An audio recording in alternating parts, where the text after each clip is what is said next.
we know that anything to the power of 1 is just the anything. So we're going to reduce this or simplify this to the third root of 27.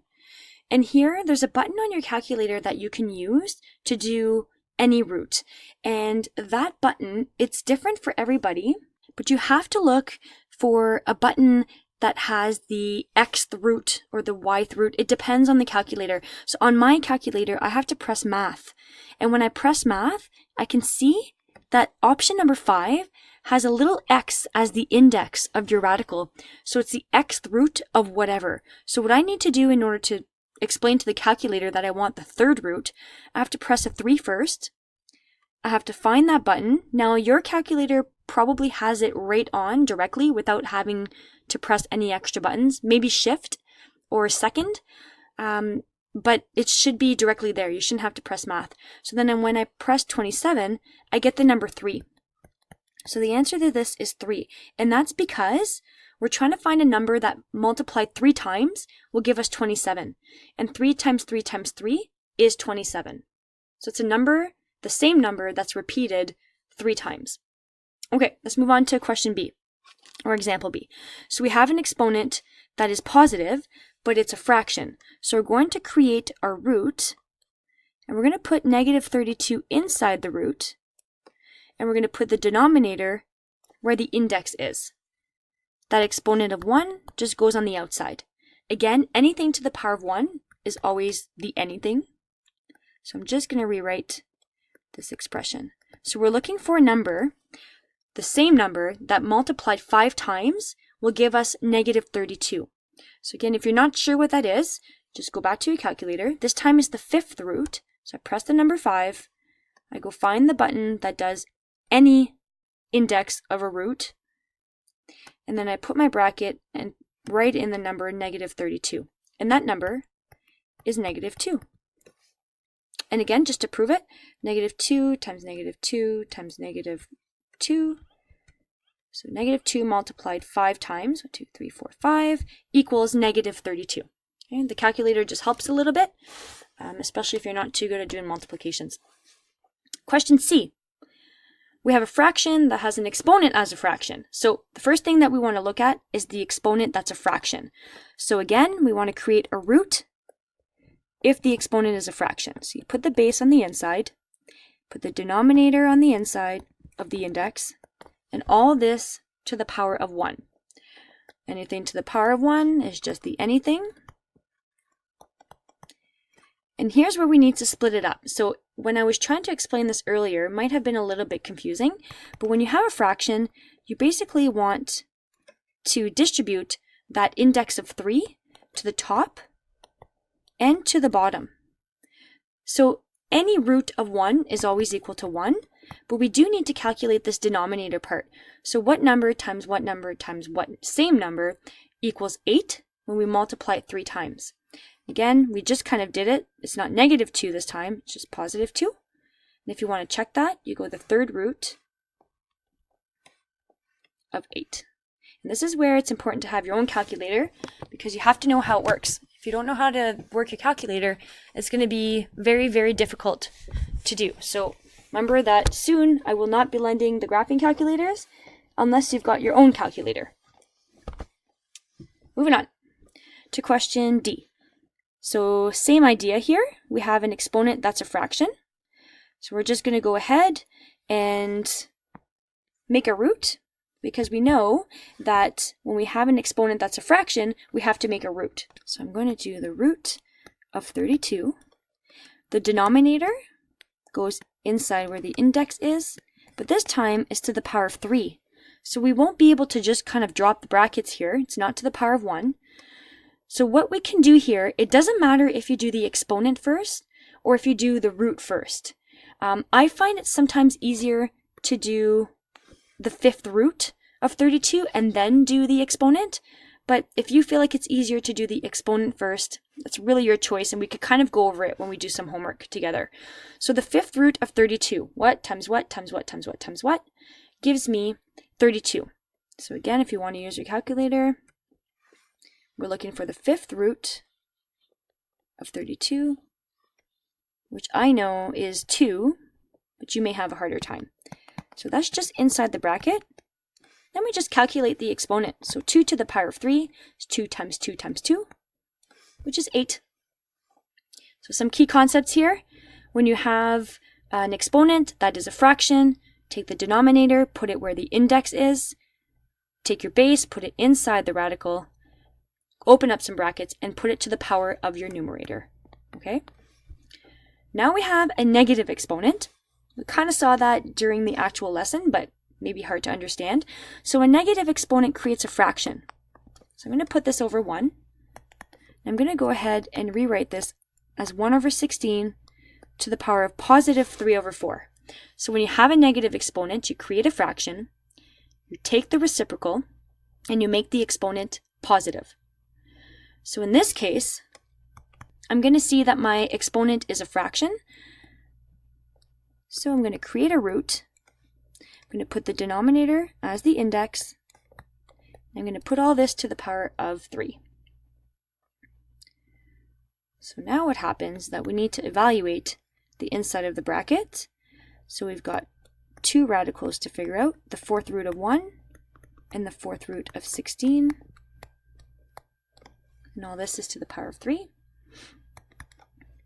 All of this, the 4th root, the 100th root, the 1000th root of 1, any root of 1 is just 1.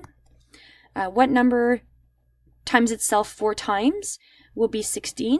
I know that that's 2. 2 times 2 is 4, 4 times 2 is 8, and 8 times 2 is 16.